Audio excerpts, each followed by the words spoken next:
বাইজিদ বোস্তামি রহমাতুল্লাহ আলাইহি উনি বোস্তাম নগরে যাচ্ছেন, বোস্তাম নগরে যাবেন, এত বড় ওলি আল্লাহ আসতেছে। এই কথা শোনার পরে বোস্তাম নগরীর মানুষ রাস্তার দুই পাশে দাঁড়াইয়া আহলান সাহলান দেওয়ার জন্য বাইজিদ বোস্তামির জন্য দাঁড়াই রয়েছে। বিরাট বড় লাইন। আল্লাহর ওলি বাইজিদ বোস্তামের খাদেম দুইজন হাইটা হাইটা আসে। আল্লাহর ওলি বাইজিদ বোস্তামি খাদেম রে ডাক দেয়া বলল, খাদেম রে, সর্বনাশ, এত মানুষ আমারে নারে তকবির দিয়ে স্লোগান দিয়ে আমারে ফুলের মালা টালা দিয়ে ফুল টুল দিয়ে বরণ করবে। আমার যদি অহংকার আসে আমি বাইজিদের সারা জীবনের আমল শেষ হয়ে যাবে। খাদেম রে, এই মানুষগুলি এগেরে তাড়ানো যায় কেমনে? তোর থলের মধ্যে রুটি আছে নাকি? বলে হ্যাঁ রুটি আছে। তখন রমজান মাস, দুপুর বেলা, দিনের বেলা। খাদেমের রুটি বুকসার থেকে রুটি বার করে বাইজিদ বোস্তামি রুটি খায় আর হাঁটে, রুটি খায় আর হাঁটে। এখন যারা আহলান সাহলান দেওয়ার জন্য দাঁড়াইছে এরা কয়, দেখছো কত বড় ভণ্ড, রোজার দিনে রুটি খায়, আবার ওলি আল্লাহ হয় কেমনে রে? দু শয়তান। কথা বুঝেন না? না, বাইজিদ বোস্তামি বোস্তামে যাইতেছে তো হাজার হাজার মানুষ রাস্তার পাশে আহলান সাহলান দেওয়ার জন্য দাঁড়াইছে। ধরেন আমি আসতেছি অনেক জায়গা, এই মনে করেন যে বিরাট বড় মিছিল দেয়, 200-300 মোটরসাইকেল দিয়ে রিসিভ করে, কালকে যেমন করছে। আবার লাইন ধরে দাঁড়ায় থেকে দুই পাশ দিয়ে একবারে সে আমার স্টেজ উঠায় ধাক্কাধাক্কি, ফাড়াফাড়ি, মুসাফা, ধাক্কাধাক্কি, এই মেলা মানুষ যাতে অসুবিধা না করে এই জন্য এরকম করে। তো ওই সময় যদি আমি মনে করি আমি বিরাট বড় বাবালো হয়ে পড়ছি, হ্যাঁ বিরাট বড় হুজুর, তাহলে বুঝতে হবে আমি শেষ। তো বাইজিদ বোস্তামের চিন্তা হলো, হাই হা, এত মানুষ দাঁড়াইছে, যদি আমার অহংকার আসে তো আমার এই সারা জীবনের ইবাদত এক নিমিষেই শেষ। এখন কি করা যায়? মানুষ খেদাবো কেমনে? এই মানুষ তাড়াবো কেমনে? খাদেমটাকে রুটি আছে, কহা আছে, তাড়াতাড়ি দে। রুটি নিয়ে খাওয়া শুরু করছে। দিন হলো রমজান মাস। রমজান মাসের দিনের বেলা রুটি চাবায়, তা হাইটে হাইটে চাবাই দিচ্ছে। আর যারা আলান সালান দিবার এসে এরকম ওরে সর্বনাশ, এটা কত বড় বন্ডরে, এটা দিয়ে শয়তান, দিনের বেলা রুটি খাই তো ওলি আল্লাহ হইতে পারে না, দূর দূর দূর দূর। কার জন্য এসে দাঁড়িয়েছে? তাড়াতাড়ি চল। আলান সাহালান না দিয়ে সবাই চলে গেছে। খাদেম জিজ্ঞেস করলো, হুজুর করলেন কি? বাইজিদ বোস্তামি ডাক দেখায়, বেটারে, আমার জীবনের কত রাতের তাহাজ্জুদ, কত রাতের জাগা জাগা ইবাদত, কতদিন না খাওয়ার ইবাদত, একটা নিমিষের মধ্যে শেষ হবে। শয়তান চাইছিল শেষ করে দেওয়ার জন্য।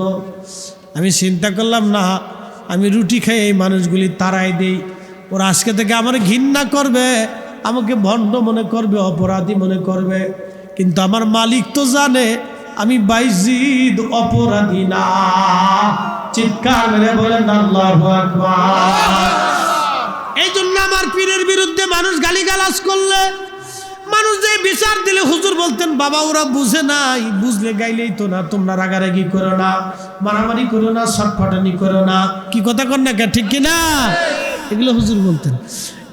এলেমে রো বাহাদুরি,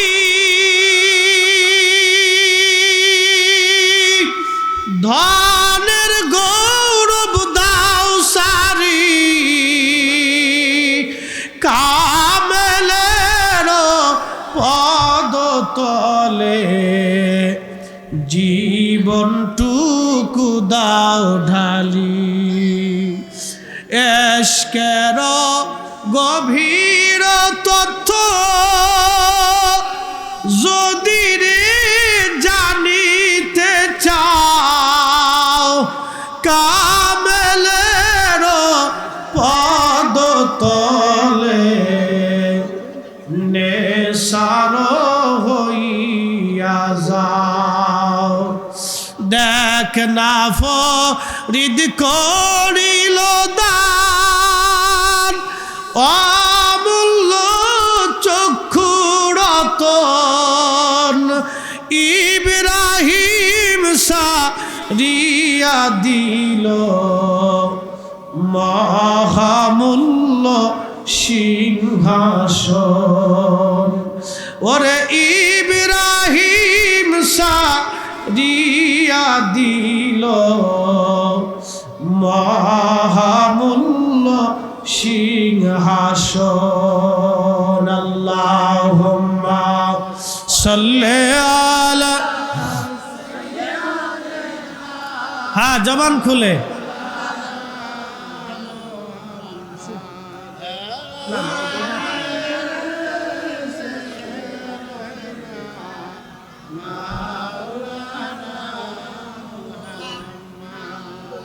কষ্ট হচ্ছে একসাথে বলেন তো আল্লাহু আকবার। বাইজিদ বুস্তামি রাহমাতুল্লাহ আলাইহি এবার খাদেমকে বলতেছে, খাদেম রে তুমি কি জানো না এটা মাহে রমজান? বলে হা। হুজুর রমজান মাসে রুটি খেয়ে রোজা ভাঙলেন।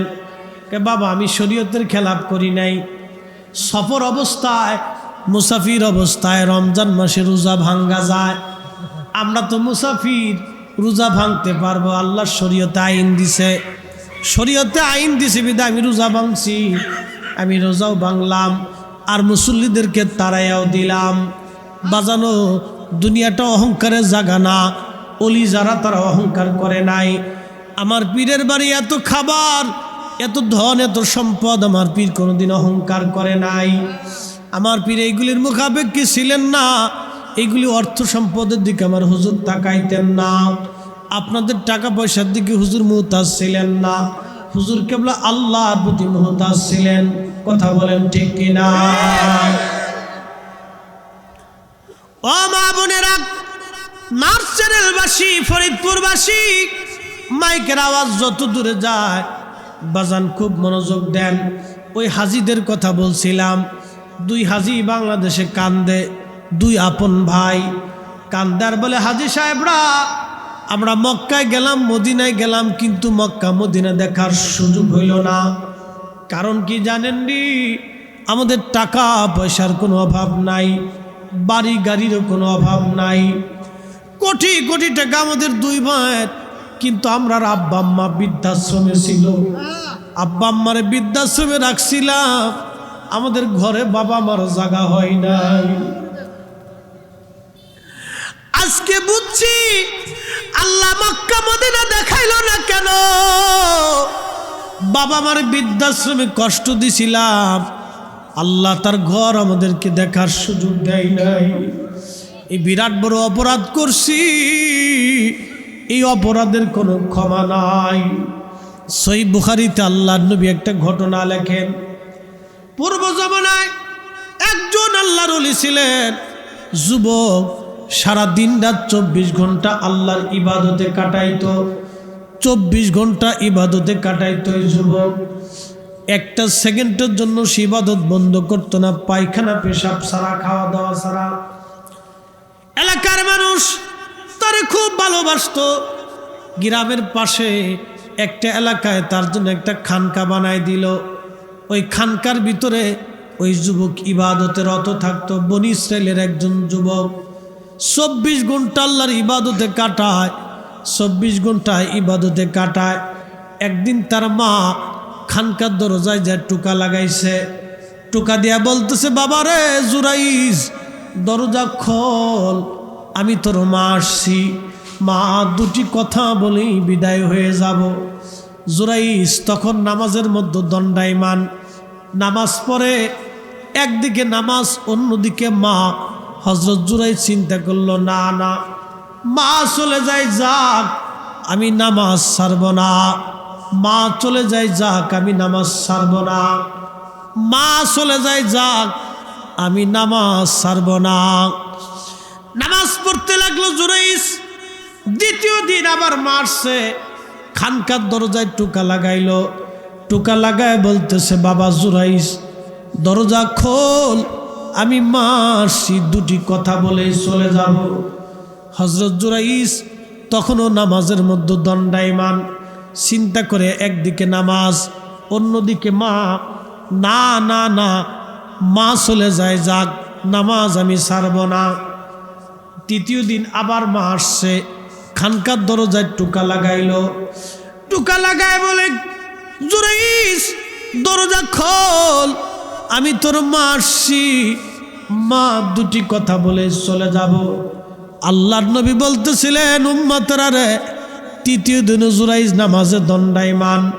মা ডাকে, কিন্তু জুরাইজ ডাক দিয়া কয় না না, মা চলে যায় যাক, আমি আজ নামাজ ছাড়ব না।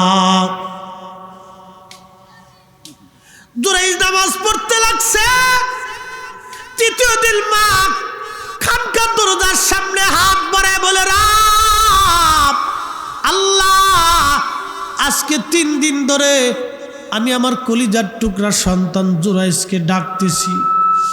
আমি মা তারে 2 বছর দুধ পান করাইছি, পেটের মধ্যে আমি তারে রাখছি।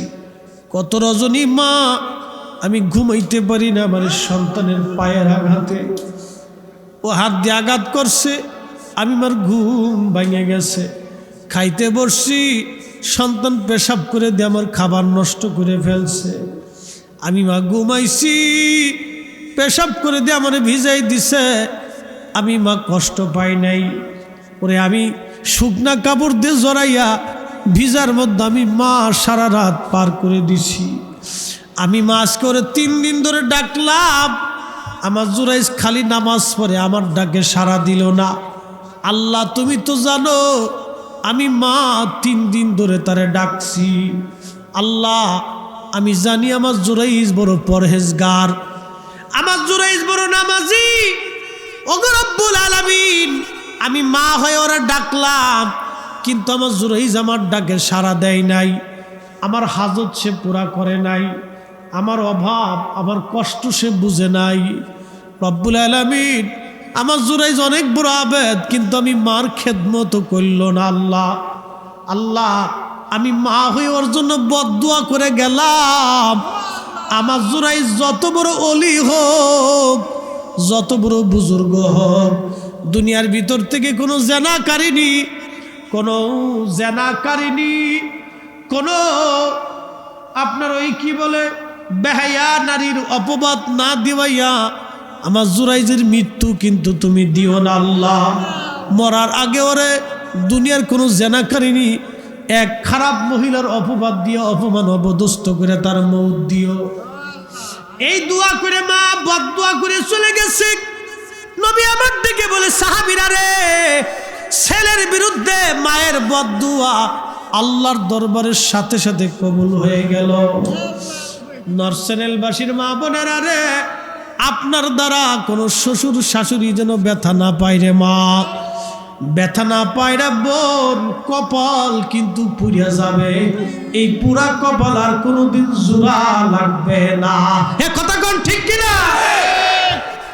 এই পুরা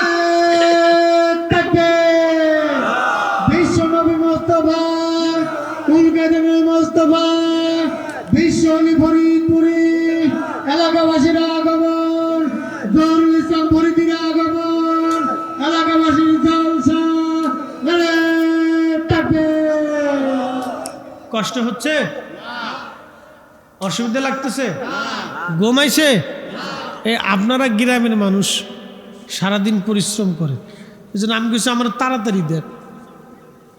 হ্যাঁ কত তো ঠিক। এখন আগের মানুষের, এখন কিন্তু ওই মানুষ কিন্তু কাজের দিক, সবারই কম বেশি কাজ থাকে। আগে কিন্তু এত কাজ বাজ কম ছিল মানুষের, এখন কিন্তু কাজ বাজ কম বেশি সবারই থাকে, আর আলসেও বেশি হয়ে গেছে। হ্যাঁ, মাহফিলে আসলে আগে ভাগে খাইয়ে চলে যায়। আমাদের মাহফিলে এখন সমস্যা হয়েছে কি জানেন, অনেক জাকেরা মাহফিল করবার চায় না। কেন কোনো জাকেরা আসে, সন্ধ্যাবেলাকে কয়টা খাবার দাও, খাইয়ে চলে যায়, বসে না ওয়াজ। এই যে এই সমস্যা হলো এইটা, যে খাইয়ে দিয়ে চলে যায়, বসবার চায় না। এই একটা বড় প্রবলেমের জন্য অনেকেই মাহফিল বন্ধ করেছে। দূর, তারা বসে না চলে যায়, তাহলে আর দিতাম না। এরকম অনেক মাহফিল নষ্ট হয়ে গেছে। এই জন্য আমাদের মাহফিলে আসতে হবে। তবে আমাদের এক কাজ হলো 12টার ভিতরে হুজুর কেবলা বলছে সাইডি দিয়ে কমপ্লিট করে দিবে। হ্যাঁ, বেশি রাত করাও যাবে না। 12টার ভিতরে একটা সীমাবদ্ধতা আমাদের আছে, হুজুর কেবলার একটা নির্দেশনা আছে। এই জন্য আমাদের এই কাজ এই ভিতরেই কমপ্লিট করতে হবে। প্রিয় বন্ধুগণ, খুব মনোযোগ দেন, ও বাবাজি মনোযোগ দেন। হযরত জুরাইজ রাহমাতুল্লাহি আলাইহি তখন কিন্তু তিনি জানেন না যে মা বদদুয়া করে দিয়ে চলে গেছে, সর্বনাশ হয়ে গেছে। হে মা বোনেরা, মনোযোগ দেন। আপনার কর্মকাণ্ডে আপনার শ্বশুর শাশুড়ির যেন এমন কোনো ব্যথা না পায়, যে ব্যথা একবার যদি বদদুয়া দেয় কপাল পুড়বে, কপাল আর কোনোদিন জোড়া লাগবে না। কথা বলেন ঠিক কিনা? আল্লাহ বলেন, ইম্মা ইয়াবলুগান্না ইনদাকাল কিবারা আহাদুহুমা আও কিলাহুমা ফালা তাকুল লাহুমা উফিন ওয়ালা তানহারহুমা ওয়া কুল লাহুমা قولا كريما واخفض لهما جناح الذل من الرحمة وقل رب ارحمهما كما ربياني صغيرا। আমার সাথে সবাই পড়েন, রব্বির হামহুমা কামা রব্বায়ানি সগীরা। আল্লাহর কোরআন বলে, ইম্মা ইয়াবলুগান্না ইনদাকাল কিবার, ও আমার বান্দারা, বাবা মা যদি বুড়া হয়ে যায়, আব্বা আম্মা যদি বুড়া হয়ে যায়, বুড়া হয়ে যাওয়ার পরে তুমি তার সাথে এমন আচরণ করো, এত নরম ভাষায় কথা বলো যাতে সে উহু শব্দটা কইরা না বসে। তুমি এত সব ব্যবহার করবা, এত নরম তুমি আচরণ করবা বান্দা, তোমার আচরণে তোমার আব্বা আম্মা যেন উহু শব্দটা করে না বসে। কেন আল্লাহ বুড়ার কথা বলল? বাবা যখন অন্ধ হয়ে যায়, তখন বাবা কিছু খাইতে চাইলে, অনেক ছেলেরা কয় বাবা বুড়ো হয়ে গেছে, কানা হয়ে গেছে, এখনো কানার খাইতে মন চায়। অনেক ছেলেরা এরকম বলে, বুড়া হয়ে গেছে, মরার বয়স হয়ে গেছে, খালি এটা খেটার সাথে খাইতে মন চায়। এরকম করে যে ছেলেরা বাবা মার সাথে ব্যবহার করে, আমি মনে করি ও শুয়োরের চাইতেও নিকৃষ্ট। কথা বলেন ঠিক কিনা? ও মানুষ হইতে পারে নাই, ও শুয়োরের চাইতেও নিকৃষ্ট। ওটা খেদান, এটা শয়তান, এটা নষ্ট করার জন্য বহু চেষ্টা করতেছে। কারণ এই ওয়াজ শুনে যদি কেউ একবার বাড়ি আমল নিয়ে যায়, শয়তানের সর্বনাশ। কি কথা কন না কেন? শয়তানের সর্বনাশ। এই জন্য শয়তান এই পাশে কুত্তা লড়াইতেছে, ওই পাশে মানুষ লড়াইতেছে, ওই পাশে পোলাপান লড়াইতেছে, শয়তানে গেলে চাবি মেরে বেড়াইতেছে। ও কিন্তু এক সেকেন্ডের জন্য বসে নেই। কিন্তু আমরা মানুষ, আল্লাহর বান্দা, আল্লাহর কাজে আমরা সবসময় ফাঁকি দিই। আখিরাতের কাজে আমরা ফাঁকি দিই, শয়তান কিন্তু ফাঁকি দিচ্ছে না, ওর কাজ কিন্তু ও চালাই যেতেছে। এক সেকেন্ডের জন্য ও বসা না, ও বিশ্রাম নাই। ও জানে যে আমার এই কাজে কোনো বেনিফিট নেই, আমার কোনো আখিরাতে কোনো সম্বল নাই, জাহান্নাম ছাড়া আমার কোনো রাস্তা নেই, তারপরেও শয়তানি করতেছে। ইমানদার জানে যে আমি ভালো কাজ করে গেলে আখিরাতে আল্লাহ আমার জান্নাত দিবে, তারপরেও সে আলসেমি করতেছে।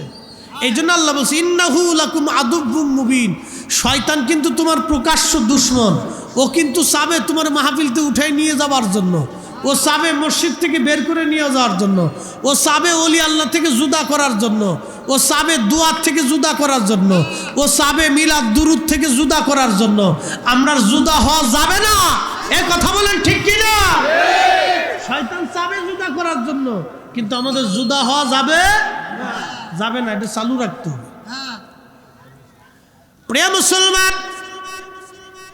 খুব মনোযোগ দিয়ে, বুড়া হইলে আল্লাহ কেন এই কথা বললেন? অনেক সন্তান বৃদ্ধ বাবা মার সাথে খারাপ আচরণ করে। কয়দিন আগে দেখলাম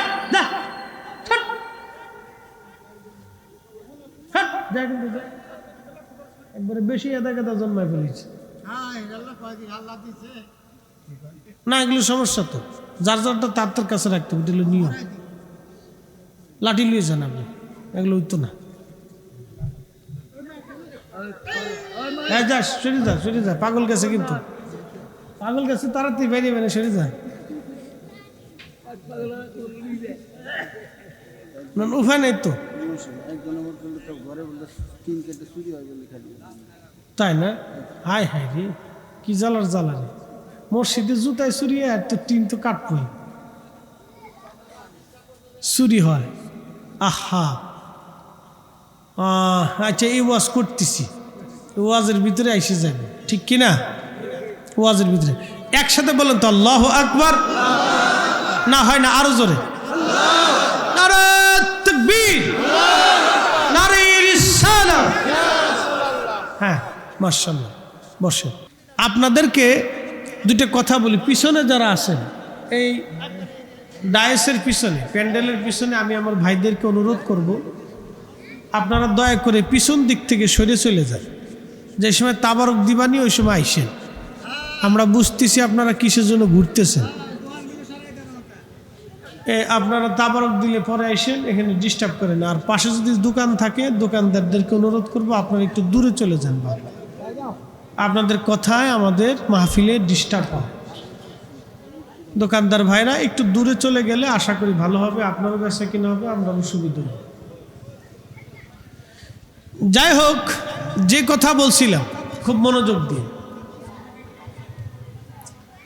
যে আল্লাহ যাকে কবুল করে সে শুধু আসতে পারে, কবুল না হলে অসম্ভব। বাস্তব প্রমাণ কি আপনাদেরকে বুঝাই। পৃথিবীতে অনেক বড় বড় ইউনিভার্সিটি আছে, তার ভিতরে আছে অক্সফোর্ড ইউনিভার্সিটি। পৃথিবীর বড় বড় বিজ্ঞানী এই ইউনিভার্সিটি থেকে বের হয়। পৃথিবীর সবচেয়ে বড় বড় ডাক্তার তারা এই ইউনিভার্সিটি থেকে বের হয়।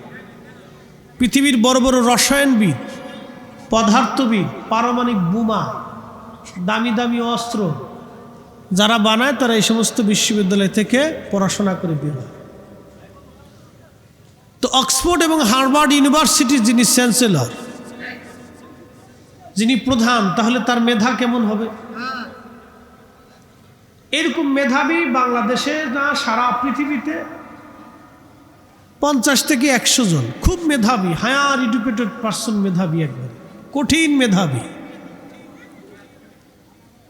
এই মেধাবী, তার মেধা দুনিয়ার কাজে লাগছে কিন্তু আখেরাতের কাজে লাগে না। বলে কেমন? সে আল্লাহ যে এক, আমাদের নবী যে শেষ নবী, এই কথাটা সে মানতে পারে নাই, বিশ্বাস করতে পারে নাই। প্রিয় মোহতারাম উপস্থিতি, এই নর্থ চ্যানেলে এরকমও মানুষ আছে যে নিজের নামটা লিখতে পারে না ঠিক মতো, আছে না ভাই? নিজের নামটাও ঠিক মতো সে লিখতে পারে না, কিন্তু সে মুসলমান।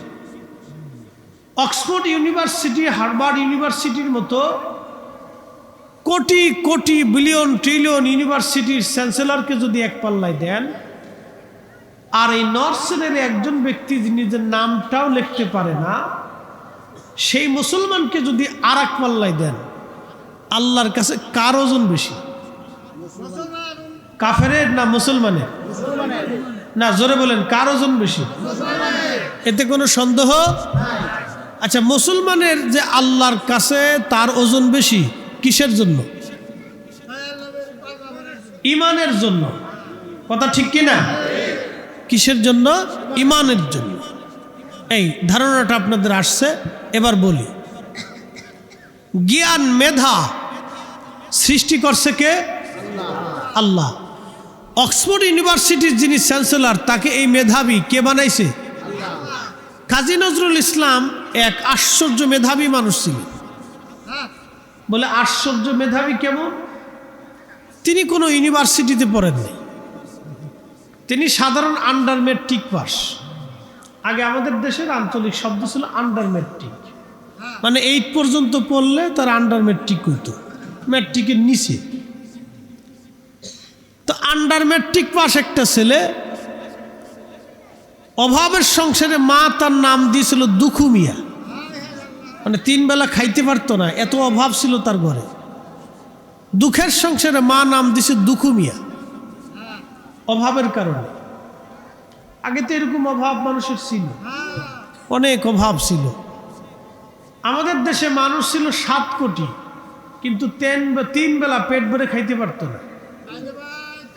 এক বেলা মুড়ি চিড়ে দিয়ে খাইতো, আর এক বেলা ভাত খাইতো, আর এক বেলা অর্ধ প্লেট, 1 প্লেট দিয়ে মা বুঝাই দিত ভাগ করে মা আমাদেরকে বুঝাই দিছে। কোন দুপুরে চিড়ে মুড়ি খাইয়াও মা বুঝাই দিছে যে এটা খাও, আজকে আর নাই। তাও সবাই ভাগ করে দিছে সমানভাবে। এখন এই নর্থ চ্যানেলে এরকম পরিবার খুঁজে পাওয়াটা মুশকিল আছে। সবার ঘরে 2-4-10 কেজি চাল থাকে, কি কথা কর না কেন? ঢাকা শহরে যে ভিক্ষে করে তার উপরে 1 লাখ টাকা রুজি প্রত্যেক মাসে। এক বেডি ভিক্ষুকের 2টা পা নাই। জিজ্ঞেস করা হলো কি পরিমাণ টাকা রুজি হয়েছে, আর 1 বছর ভিক্ষে করবো, বাড়ি বিল্ডিং দিছে, এরপর আর ভিক্ষে করবো না। তার মানে কি বুঝলেন? যে আগে মানুষ 3 বেলা পেট ভরে খাইতে পারত না, এখন ভিক্ষুকের কামাই লাখ টাকা। বুঝতে পারছেন? আমি টঙ্গী যাইতেছি মাহফিলে, তো বাসের ভিতরে বসা এক ভিক্ষুক এসে হুজুর ভিক্ষা দেন, তো আমি 2 টাকা দিছি। তো মেলা আগে, 5-7 বছর আগে, করোনারও 4-5 বছর আগে, তখন 2 টাকা খারাপ না। কিন্তু তো 2 টাকা দেওয়ার পরে আমার 2 টাকা ফেরত দিয়ে কয় আমি 2টা ভিক্ষে নেই না। তাই আমি বললাম মাশাল্লাহ, ভিক্ষুক তো আমি এরকম নতুন দেখলাম আজকে। তো এত বড় জমিদার ভিক্ষুক, তো তোমার ভিক্ষে করার দরকার কি? তো উল্টে আমার 5টা দিয়ে কয় আপনারা 5টা দিয়ে গেলাম। বুঝতে পারছেন? তো আমি চিন্তা করলাম সাইডে দেওয়া কুত্তে খেতায় ভিক্ষে দেওয়া লাগবে না, কুত্তে ঠেয়ালি আগে। তো পড়ছি না এক বিপদে, পরে উল্টে 5 টাকা দিয়ে শেষে চিন্তা করলাম মানিজ্জত বাঁচায় আজকে। তো এরকম ভিক্ষুক দেশে আছে, 2 টাকা দিলে বিসমিল্লাহ কয় না। হ্যাঁ, ঢাকা শহরে আপনি 2 টাকা দিলেও ও টাকাই মনে করে না, ও আপনার দিকে ফিরেও চায় না। তো এরকম ভিক্ষুক দেশে আছে। আজ থেকে 20 বছর আগে মানুষ 2 বেলা পেট ভরে খাইতে পারতো না ঠিক মতো। মা 1 বেলা মুড়ি চিড়ে দিয়ে বুঝাই দিছে। আজকে মানুষও বাড়ছে, খাবারও বাড়ছে। দিছে কে? না হয় না, আরো জোরে বলেন, আরো জোরে বলেন। প্রশ্ন করবেন ফরিদ হুজুর, ধান লাগাইলাম আমি, পানি দিলাম আমি, সার দিলাম আমি, ওষুধ দিলাম আমি, আল্লাহ কেমনে দিল? তাহলে আপনি যদি বিশ্বাস না করেন তো মরুভূমিতে যাইয়া ধান লাগাই দেখান, মরুভূমিতে যাইয়া ধান লাগান। আর নয় চরে যেখানে খালি বালি আছে ওই জায়গায় ধান লাগান, দেখেন কিরা দেয়। ওই জায়গায় লাগালে ধান হবে না। তার মানে যিনি ধান দেন তিনি আল্লাহ, যিনি রিজিক দেন তিনি কে? আল্লাহ। এই জন্য আল্লাহর কোরআন বলতেছে ওয়াতারযুকু মান তাশাউ বিগাইরি হিসাব, আমি যাকে খুশি তাকে অগণিত রিজিকের মালিক বানাই দিই। একসাথে জোরে বলবেন সুবহানাল্লাহ। আমাদের দেশে যখন মানুষ 2 বেলা ঠিক মতো খাইতে পারতো না, সে সময় আমার পীরের বাড়ি মানুষ পেট ভরে গরুর গোশত দিয়া বাসন ভরে ভাত খাইছে। ঠিক আসতে কইলেন কে? জোরে কর, আরো জোরে। আবার বুঝেন, আমার দেশে যখনও মানুষ 3 বেলা পেট পুরে খাইতে পারতো না, এরকম 80% লোক ছিল, সেই সময় আমার পীরের বাড়িতে গরুর গোশত দিয়ে বাসন বইরে পেট ভরে মানুষ খাইছে। তা রিজিক পাঠায় কে? দেয় কে? ইজ্জত দেয় কে? আল্লাহ। এই কথাটা বুঝে যাবেন। আলোচনা সমালোচনা বহু মানুষ করতে পারে। অনেকে আমার পীরে ভণ্ড আবিজাবি কথাবার্তা বলতে পারে, বলাটা তার স্বাভাবিক। কতজন আছে শেখ হাসিনার গোষ্ঠী উদ্ধার করে, কি ভাই আছে না? খালেদা জিয়ার গোষ্ঠী উদ্ধার করে, ইরশাদের গোষ্ঠী উদ্ধার করে, কিন্তু তাদের দরজার কিনার যাইতে পর্যন্ত 6 মাস লাগবে না। কি কথা ঠিক কিনা? কিন্তু প্রধানমন্ত্রীর গোষ্ঠী উদ্ধার করে ফেলাইতেছে একবারে। কি বলে, ওই পানের দোকানে, সার দোকানে, ওই বাজারে ঘাটে, রাস্তাঘাটে, এখানে সেখানে খুব একবারে প্রধানমন্ত্রী গোষ্ঠী উদ্ধার করতেছে, কিন্তু প্রধানমন্ত্রীর দরজা পর্যন্ত যাইতে 6 মাসও পারবেন না। এরকম লোক কিছু থাকবেই, তাদের কথায় আমাদের ব্যতীত হওয়া যাবে না। আমাদের দেশের অবস্থা কি জানেন? 500 টাকা দিলে ভোট ঘুরিয়ে যায়। মনে কিছু নিয়েন না, 500 টাকা দিলে ভোট কি হয়? ঘুরিয়ে যায়। ভোট দেওয়ার কিন্তু ছিল আব্দুল করিম রে, সে খুব ভালো মানুষ, কিন্তু আব্দুর রহিম সাহেব 500 টাকা দিয়ে বুঝাই দিয়ে গেছে ভোটটা আমারই দিস। এই 500 টাকা নিয়ে ভোটটা কিন্তু আব্দুর রহিম সাহেবকে দিচ্ছে, সে কিন্তু বড় পরিমাণে চোর। তো এদেশের মানুষের তো হিতাত জ্ঞান খুব কম, মন কিছু নিয়েন না। যে দেশে এখনো মসজিদে জুতা চুরি হয়, সে দেশে আপনার মেয়ে, আপনার সন্তান, আপনার কন্যারে বেপর্দা করিয়া রাস্তায় ছাড়িয়ে দিয়ে নিরাপত্তা কেমনে চান? কি কথা ঠিক কিনা? ঘরের দরজা খুলে কেমনে ঘুমাবার চান? এদেশে মসজিদে এখনো জুতা চুরি হয়। তো মসজিদে জুতা চুরি করে কারা? কুত্তায় নিয়ে যায়। মসজিদের জুতা কি কুত্তায় নিয়ে যায়? তো কিসে নেয়? মানুষই নেয়। এ মানুষ কারা? এরা কি আমেরিকাতে আইছে, ভারতে আইছে? এটা বাংলাদেশের মানুষ। রাস্তা বানাবে, ইট পাবলিকে চুরি করে নিয়ে যায়, অথচ ওই রাস্তা কিন্তু ওই পাবলিকের জন্য বানানোর জন্য ইট আনা হয়েছে। ওই ইট পাবলিকে নিয়ে ঘরের ভিতরে নিয়ে যায়, ওই বাথরুমে লাগায়, ওই কলে লাগায়, এখানে সেখানে দিয়ে দেয়। বুঝতে পারছেন? এটা হলো আমরা সেই জাতি।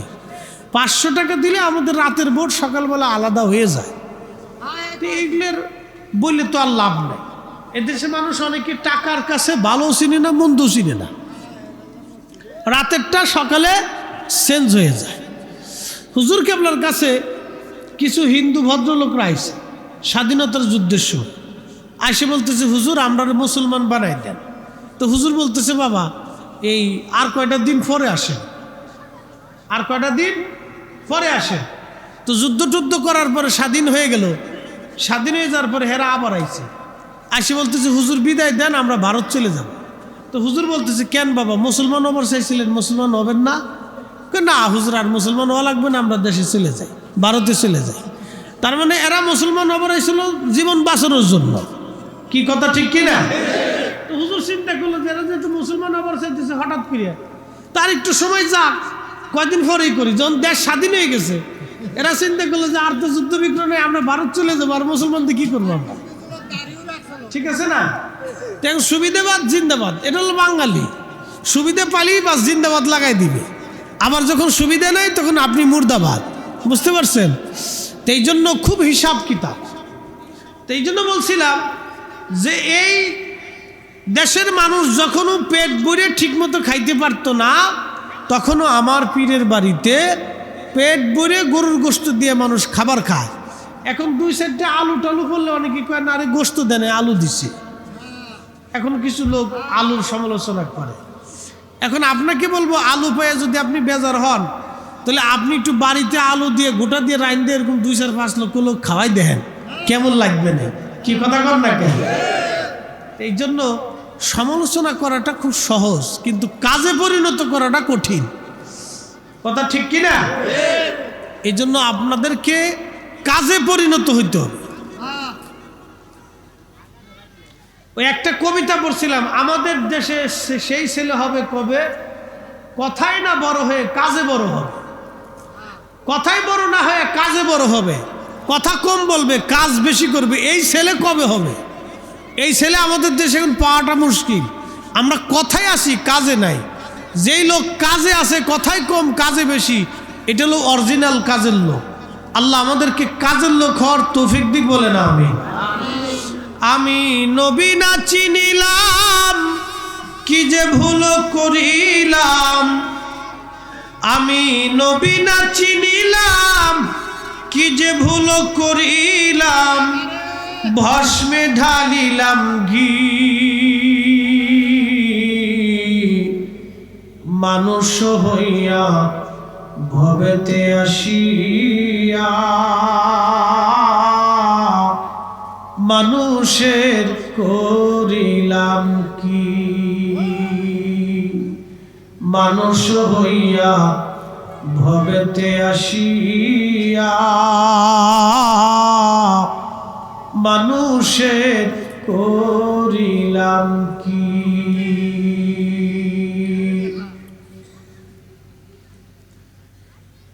প্রিয় নর্থ চ্যানেলের মুসলমান, মাইকের আওয়াজ যতদূর পর্যন্ত যাচ্ছে খুবই মনোযোগ দিয়ে কথাগুলি শুনে যাবেন। বাজান আমার, ও মা বোনেরা, পর্দার আড়ালে যারা বসে আছেন, কথা শোনার জন্য ডান বাম করবেন না, কথাবার্তা বলবেন না, চুপচাপ আমি আপনাদেরকে আজকে শোনাই। আমরা আজকে একটা সামাজিক ব্যাধি নিয়ে আলোচনা করব। কিছুদিন আগে মক্কাতে গিয়েছিল দুইজন আল্লাহর বান্দা হজ করার জন্য। এই কয়েক বছর আগে হতে পারে, এরকম একটা ঘটনা মক্কাতে ঘটল। বাংলাদেশ থেকে তারা দুই ভাই একসাথে হজে গেছে। হজে যাওয়ার পরেই বাংলাদেশেও ভালো, বাংলাদেশ থেকে যখন সৌদি আরবে নামছে, সৌদি আরবে নামার পরে যখন হোটেলে গেছে, হোটেল থেকে মক্কার দিকে রওনা করবে তাওয়াফ করার জন্য, তখন দুই ভাই একসাথে অন্ধ হয়ে গেল। দুই ভাই একসাথে অন্ধ। নার্স চ্যানেলবাসী খুব মনোযোগ দিয়ে শুনে যান। মক্কায় দুই ভাই একসাথে অন্ধ হয়ে গেল। মক্কায় যখন তারা অন্ধ হয়ে গেল, ডাক্তার আনা হলো, চিকিৎসা করা হলো, ওষুধ টষুধ দেওয়া হলো, অনেক পরীক্ষা নিরীক্ষা। চোখে কোনো রোগ নাই, কিন্তু চোখে দেখে না। ওষুধ দেয় কিন্তু কোনো কাজ হয় না। মুআল্লিম যারা ছিল, ওই লোক দুইটাকে নিয়ে তারা হজ করলো, কিন্তু তারা চোখে দেখে না, অন্ধ। হজ করলো, হজ শেষ হয়ে যাওয়ার পরে মদিনা শরীফে গেল, মদিনার জিয়ারত শেষ করলো। মদিনার জিয়ারত শেষ করার পরে যখন সময় শেষ, ভিসা কমপ্লিট, বিমানবন্দরে এসে বিমানে উঠছে, তখন একটু একটু চোখে চোখে দেখে। যখন বাংলাদেশে এসে বিমান নামাইছে, তখন আর চোখে কোনো রোগ নাই, চোখে ভালো দেখে। সারা মক্কায় কাটাইলো, চোখে দেখলো না। সারা মদিনায় কাটাইলো, চোখে দেখলো না। বাংলাদেশে আসার পরে অটোমেটিক চোখ ভালো হয়ে গেল। কারণটা কি? মুআল্লিমরা উলামা একরাম জিজ্ঞেস করলো, বেটা আল্লাহর বান্দা বলেন, জীবনে তো কত হাজি নিয়ে গেলাম, এরকম দৃশ্য কোনোদিন দেখলাম না। হোটেলে যাওয়ার সাথে সাথে অন্ধ হয়ে যায়, এবং বাংলাদেশে আসার পরে আবার অন্ধ ভালো হয়ে যায়। বিষয়টা কি বলবেন? আপনাদের জীবনের কোনো অপরাধ আসেনি, কোনো গুস্তাখি আসেনি, বলবেননি? দুইটা লোক কান্দার বলে, ভাইজান হুজুর, আমরা জীবনে অনেক বড় ভুল করে ফেলছি। আমরা আমাদের কোটি কোটি টাকার সম্পদ, সম্পদের আমাদের কোনো অভাব নাই, বাড়িঘরেও আমাদের কোনো অভাব নাই, ধন দৌলত আমাদের অভাব নাই, কিন্তু আমাদের বৃদ্ধ মা এবং বাবারে আমরা বৃদ্ধাশ্রমে রাখছিলাম। আব্বা আম্মারে বৃদ্ধাশ্রমে রাখছি, এই জন্য খোদার ঘর দেখতে গেছি, খোদায় তার ঘর আমরা দেখাই নাই। নবীর বরগাহে গেলাম, নবীর রওজা দেখার সুযোগ হয় নাই। বাস্তবতা থেকে বলতেছি যুবক, কোটি কোটি বছর তোমার যদি হায়াত হয়ে যায়,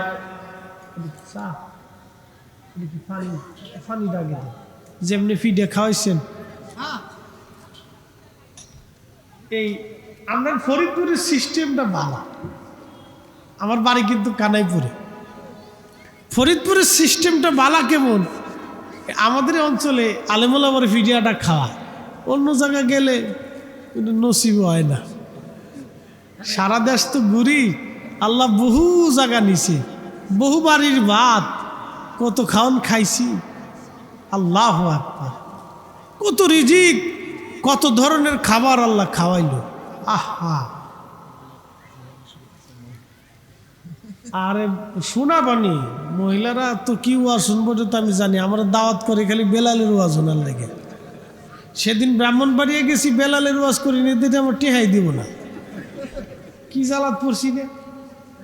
মহিলারা এই ওয়াজ শোনার জন্য আইছে, তারা টাকাও দিছে এই ওয়াজ শোনার জন্য। আপনি এই ওয়াজ করলেন না কে? আমি কালকে বেডিগারে কি জবাব দিব? হ্যাঁ, কি এক বিপদ না? এগুলো তো মুসিবত। তো বেলালের ওয়াজ তো পরে, এটা শেষে আমরা আরেকটু স্মরণ করাই দিস ইনশাল্লাহ। মহিলাদের মানুষের মনের আশা থাকে, কি করার আছে? হ্যাঁ, না হয়েছে থাকার দরকার নেই, পরে পরে পরে। বিশ্ব নবী মোস্তফা, কলকাতা নবী মোস্তফা, বিশ্ব নবী ফরিদপুরি, শাহসুনাথপুরি, আমাদের নিবাই যান, জাকের আন্দার ইমাম, এলাকাবাসীর আগমন,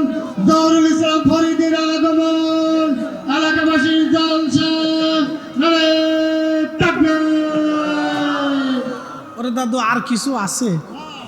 আচ্ছা থাক, তাহলে আর দরকার নেই। না করবেন না, এরপরে পরের অংশ আবার নতুন করে আরেকটু করে দিন যা। না দরকার আছে কি? এটা চেতাচেতি না করলে মাঝে মধ্যে হয় না। কি কথা ঠিক কি না? দরকার আছে। একসাথে বলেন তো আল্লাহু আকবার। হজ করতে গেছে কোন জায়গা? আল্লাহর ঘর দেখায় নাই। কারণ কি? কোটি কোটি টাকা, দুই ভাই, কোটি কোটি, এটা বাস্তব একবারে। বহু মানুষ এই ঘটনা আশ্চর্যিত হয়েছে যে কোটি কোটি টাকা তাদের।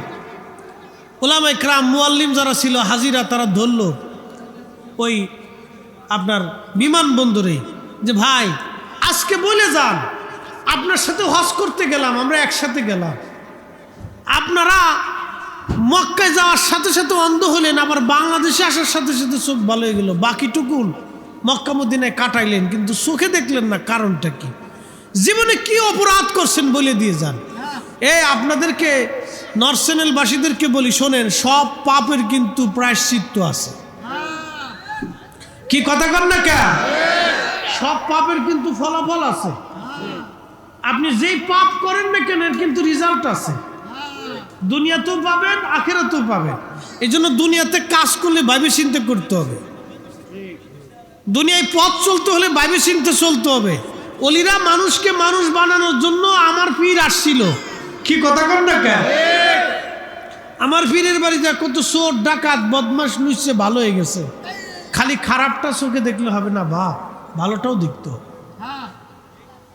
ভালোটাও দেখতো। শুধু নেগেটিভটা দেখলে হয় না, পজিটিভও দেখতে হয়। মোহতারাম উপস্থিতি, কথাটা বোঝার চেষ্টা করেন। মা বোনরা যারা আছেন তারাও শুনেন। ওই স্বামীর সংসারে গেলে ওই শ্বশুর শাশুড়ির সাথে যুদ্ধ শুরু হয়। এই সমস্যাটা কিন্তু সূত্রপাত কিন্তু নারী জাতির ভিতর থেকে শুরু হয়। হ্যাঁ, নারী জাতির ভিতর থেকে কিন্তু এই সূত্রপাত শুরু হয়ে শেষ পর্যন্ত ছেলেরা বাবা মারে জুদা করে দেয়, দূরে সরায় দেয়। কিছু বউ আছে এমন দুষ্কৃত আর বেয়াদব আর এমন বদ চরিত্র যে 3 বেলা জুতা দিয়ে পিটেলেও এদের মানে ইয়ার শোধ আদায় হয় না। এত বড় বেয়াদব গাড়তেরা কিছু মহিলা আছে যারা ওই স্বামীর সাথে সংসার করবেই না, বলে তোমার আব্বা আম্মা থাকলে এই সংসারে থাকবই না। মানে এরকম কিছু গাড়তারা মহিলা মানুষ আছে। এগুলো খুব নিকৃষ্ট জাতের। এগুলোর কোনো চরিত্র নাই, এর মা মাসি নেই, ওর কোনো ধর্মকর্ম নাই, ও শুয়োরের চাইতেও নিকৃষ্ট। হ্যাঁ, কথা কর না, কথা যা বলবো সত্য বলিব তো মিথ্যা বলিব না। হক হালাল কথা বলতে হবে, বেহক কথার দাঁড় না। কি কথা কর না কেন? ও শুয়োরের চাইতেও নিকৃষ্ট, শুয়োরও ওর চাইতে ভালো, শুয়োরও ওর চাইতে ভালো। কথা বুঝে দিত। আমাদের চেঞ্জ, উই ক্যান চেঞ্জ। আমরা কিভাবে পরিবর্তন হইতে পারি? আমাদের পরিবর্তন দরকার, আমাদের বুঝার দরকার, মানুষ হওয়ার দরকার। মানুষ হইয়া ভবেতে আসিয়া মানুষের করিলাম কি? আমি নবী না মানিলাম, কি যে ভুল করিলাম। আমি কুরআন না মানিলাম, কি যে ভুল করিলাম। ভস্মে ঢালিলাম ঘি, মানুষ হইয়া ভবেতে আসিয়া মানুষের করিলাম কি? আল্লাহুম্মা সাল্লি আলা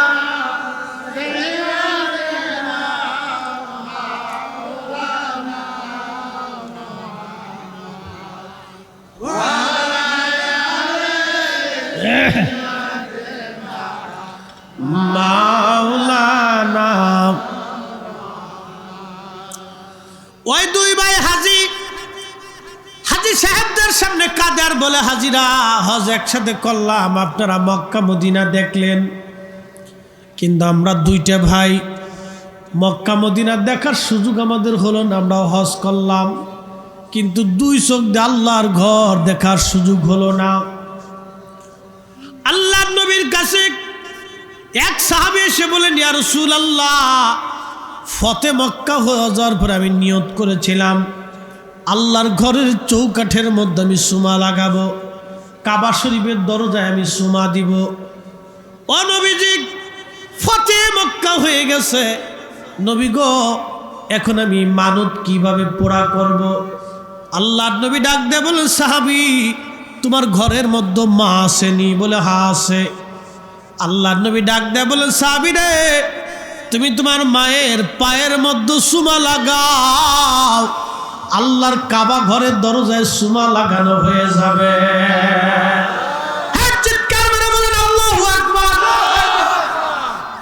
আমাদের দেশে আগে ছেলেরা মেয়েরা বাবা মার পায়ে হাত দিয়ে সালাম দিত, এটাতে বেদাত ফতোয়া দিয়ে শিরিক দিয়ে আমরা দেশে কিছু মৌলবীরা উঠাই ফেলাইছে। কি ভাই উঠাইছে না? উঠাইছে। কিন্তু এখন আপনাদেরকে একটা হাদিস শোনাই। হাদিস লেখছেন আল্লামা ইমাম বুখারী, কিতাবের নাম আদাবুল মুফরাদ। কিতাবের নাম আদাবুল মুফরাদ, মানে আদব শিষ্টাচার নিয়ে ইমাম বুখারী হাদিসের কিতাব লেখছে। এই আদাবুল মুফরাদের মধ্যে ইমাম বুখারী রাহমাতুল্লাহ আলাইহি একখানা হাদিস কারিমা লেখেন। হযরত আব্বাস রাদিয়াল্লাহু আনহু ছিলেন নবীজির চাচা, আর হযরত আলী রাদিয়াল্লাহু আনহু ছিলেন নবীজির চাচাতো ভাই। চাচাতো ভাইয়ের কাছে তার মেয়ে ফাতেমাকে বিয়ে দিয়েছিলেন। এই বিয়েটা নবীর ইচ্ছায় হয় নাই, এই বিয়ের ব্যাপারে আল্লাহর ইচ্ছা ছিল, আল্লাহর সন্তুষ্টি ছিল। একবার জোরে বলা যাবে কি মারহাবা? ফাতেমার আলীর বিয়ে এটা কিন্তু নবীর ইচ্ছায় হয় নাই। কার ইচ্ছায় হয়েছে? আল্লাহর ইচ্ছা। গটকালি আল্লাহ করছে। আল্লাহু আকবার কি আসতে? গটকালি কে করছে? দুনিয়াতে একটা বিয়ের গটকালি আল্লাহ নিজে করছে, সেটা হলো আলী আর ফাতেমার বিয়ে। মারহাবা কর। ফাতেমা ছিল নবীর বেটি, আর আলী হলো গরিব মানুষ। ঘরের ভিতরে কি ছিল জানেন? যখন বিয়ে বসতে যাবে তখন নবী জিজ্ঞেস করলেন, আলী রে তোমার ঘরে আসছে কি? বলে হুজুর আমার একটা লোহার বর্ম আছে, যেই বর্মটা গায়ে দিয়ে পোশাক পরে যুদ্ধ করত। বলে এই বর্ম আছে, আর ঘরের ভিতরে একটা চৌকি আছে, আর একটা কম্বল আছে, আর কিচ্ছু নেই। কি আছে ঘরের ভিতরে? একটা চৌকি, একটা কম্বল, আর একটা বর্ম, এছাড়া আর কিচ্ছু নেই। নবী বললেন ওই বর্মটা বিক্রি করে তোমার স্ত্রী ফাতেমার জন্য কিছু গহনা, কিছু সুগন্ধি, আর কিছু আসবাবপত্র তুমি কিনে নিয়ে আসো। তো হযরত আলী বেচতে গেছে, দাম কয় 3 টাকা। 3 টাকা দিয়ে কি বিয়ে হবে কন্ত? উসমান গনি দেখা খুব মায়া লাগছে, ওনার অনেক পয়সা করেছিল। তো উসমান গনি কয়, আলী রে তোমার এই বর্মর দাম হয়েছে কত? বলে সবাই 3 দিরহাম দাম কয়, দাম বেশি কয় না। এই টাকা দিয়ে কি আর বিয়ে শাদী হয়? তো হযরত উসমান গনি বলতেছে, আলী রে তোমার এই বর্মটা আমি 370 দিরহাম দিয়ে কিনে নিলাম। মারহাবা কর। কত দিরহাম? 370। তাদের ভিতরে মোহাব্বত কত ছিল! আর ভাই ভাই টাকা আওলাদ চলে ভাই বাইরে দেয় না। এই কথা কর না কা? কত খারাপ করতেছি। আবার বাইর টাকা ভাই নিয়ে গেছে আর ফেরত দেয় না, এরকম ভাইও আছে। জমি মেরে খাইছে বাইরে আর ফেরত দেয় না। বনে জমি পায়, খালি এসে কয় ভাই জমি বুঝাই দিবি না? কয় নিস, পরে নিস। পরে নিস করতে করতে ভাই কবরে চলে গেছে, আর কবে বুঝাই দিবে কন তো? ও বাসার উপায় নাই গো, ধরা কিন্তু খাইতে হবে। ফরিদপুরের ম্যাজিস্ট্রেট কোর্টে খালাস পাইলেও জজ কোর্ট আছে, জজ কোর্টেও খালাস পাইলে হাইকোর্ট আছে, হাইকোর্টে খালাস পাইলেও সুপ্রিম কোর্ট আছে, সুপ্রিম কোর্টে খালাস পাইলেও পাইতে পারেন। কিন্তু আল্লাহর আদালত থেকে কিন্তু খালাস পাওয়ার কোনো রাস্তা নাই। কি কথা কন না কে? আল্লাহর আদালত থেকে খালাস পাওয়ার কোনো রাস্তা নাই। তো বাইকটা বুঝাই দিয়ে ওই বোনেরটা ঠিক মতো বুঝাই দিয়ে নে, বুঝাই দিয়ে একবারে ফিরে। এগুলো আমাদের বুঝতে হবে, ঠিক কিনা? এগুলো মাইনে দুনিয়ার থেকে যাওয়ার দরকার। আহা, হাজরাতে উসমান গনি জিন্নুরাইন রাদিয়াল্লাহু আনহু হযরত আলীকে বললেন, আলী রে তোমার এই 370 দিরহাম আমি দিলাম, তুমি নাও। হযরত আলী ওই বর্মটা উসমান গনিকে দিয়ে দিলেন। বর্মটা উসমান গনিরে দিয়ে দেওয়ার পর উসমান গনি রাদিয়াল্লাহু আনহু 370 দিরহাম হযরত আলীকে দিলেন। এরপরে হযরত উসমান গনি আলী ফিরে আসতেছিলেন। উসমান গনি ডাক দিয়ে বলেন, ভাই আলী দাঁড়াও। বলে কি ব্যাপার? বলতেছে, আলী রে, তোমার কাছ থেকে আমি এই বর্মটা 370 দিরহাম দিয়ে কিনে নিয়েছিলাম। আলী রে, আমি উসমান গনি তোমার এই বর্মটা আবার তোমার হাদিয়াও দিয়ে দিলাম। আরো জোরে কর। ও বন্ধু, বড় ভাই ছোট ভাইয়ের জন্য অনেক খাটুনি খাটে, বিদেশ করে লেখাপড়া করায়, ছোট ভাই চাকরি পায়, বড় ভাইরে আর চিনে না। কথা কর না কা, আর বড় ভাইরে চিনে না, আর বড় ভাই ভাই নাই, এরকম হয়ে গেছে। কিন্তু আমি আমার মা বোনদেরকে বলতেছি, ও মা বোনেরা, আপনারাও কিন্তু সুদা হয়ে যায়েন। আপনাদের তেরিবেরির জন্য কিন্তু সংসার নষ্ট হয়ে যায়। শুধু এটা বাংলাদেশ না, বা নর্থ চ্যানেল না, ফরিদপুর না, বাংলাদেশের প্রত্যেকটা গ্রামে এই সমস্যা। এটা মহামারীর চাইতে ভয়াবহ রূপ ধারণ করছে। কথা বলেন ঠিক কিনা?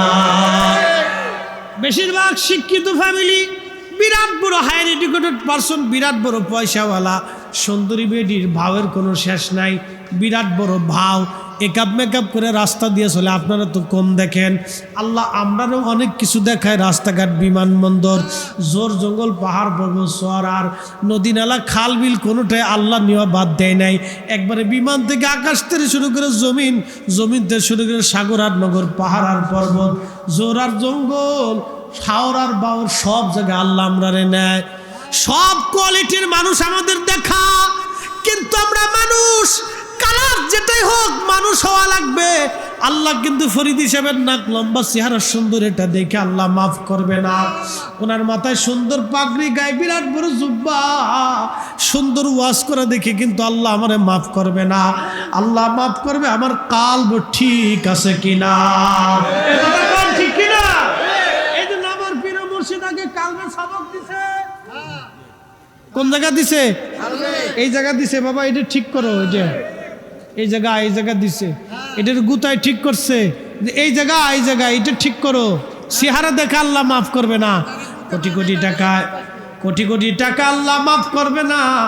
বিরাট বড় মুফতি মুহাদ্দিস দেখে আল্লাহ মাফ করবে না। আল্লাহর দরবারে, রসুলের দরবারে কিন্তু বিরাট বড় পয়সাওয়ালার দাম নাই। যদি পয়সাওয়ালার দাম থাকতো তাহলে বেলালের 4 পয়সাও দাম থাকতো না, আবু জাহেলের দাম থাকতো বেশি। কারণ আবু জাহেল ছিল আবুল হাকাম, বিরাট বড় চালাক চতুর। হযরত বেলাল ছিল কৃতদাস, একবারে কালো নিগ্রো, চেহারা ছিল না।